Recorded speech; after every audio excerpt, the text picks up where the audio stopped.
वरुण के पास चलते हैं। वरुण, जरा बताइए रियल एस्टेट सेक्टर के लिए क्या कुछ एक्सपेक्टेशंस बन रही हैं?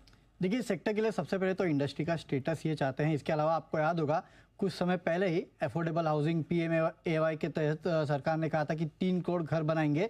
तो इसका रोड मैप जो है वो यहाँ पे सामने रखा जा सकता है। डिजिटल इंफ्रास्ट्रक्चर यहाँ पे बढ़ावा दिया जा सकता है, डेटा सेंटर्स इसके लिए कुछ निकल के आ सकता है। और थोड़ी देर पहले जैसे कि तरुण कह रहे थे कि मिडिल क्लास, तो आप याद रखिएगा घरों की कीमत काफ़ी बढ़ गई है। तो मिडिल क्लास को कैसे घरों का फ़ायदा दिया जाए, इसके लिए कोई स्कीम या फिर टैक्स छूट जो है उस पर सबकी नज़र होगी। और ये सेक्टर काफ़ी बड़ा जॉब क्रिएशन के लिए भी कहलाया जाता है। तो यहाँ पे कुछ बड़ा निकल के ज़रूर आ सकता है। ओके, चलिए, कुछ बड़े की उम्मीद रियल एस्टेट स्पेस से निकल कर आ रही है।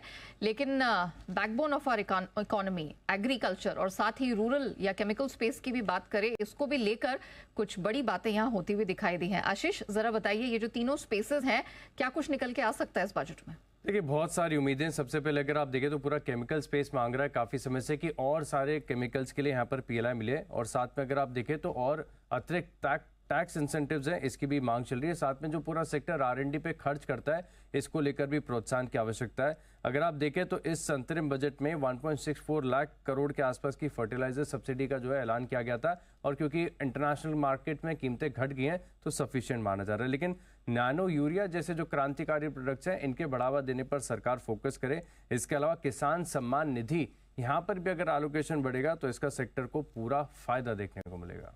तो agri, chemical space and of course rural area को बढ़ावा देने के लिए कुछ बड़े ऐलानों की उम्मीद जरूर दिखाई दे रही है। लेकिन घर खरीदारों को क्या बड़ी राहत मिल सकती है, ये जान लेते। तरुण हमारे साथ जुड़ चुके। तरुण, अभी कुछ समय पहले वरुण ने हमें बताया कि रियल एस्टेट स्पेस की क्या एक्सपेक्टेशंस है, घर खरीदार क्या उम्मीद करें?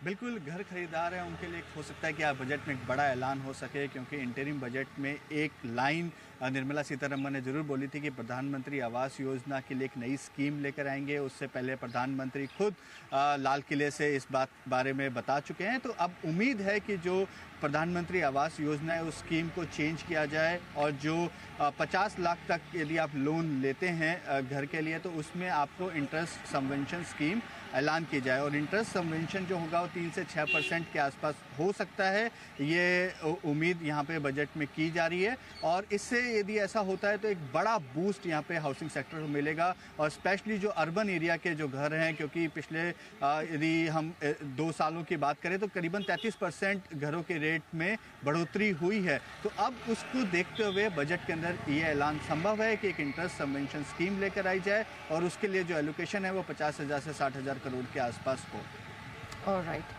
चलिए, ये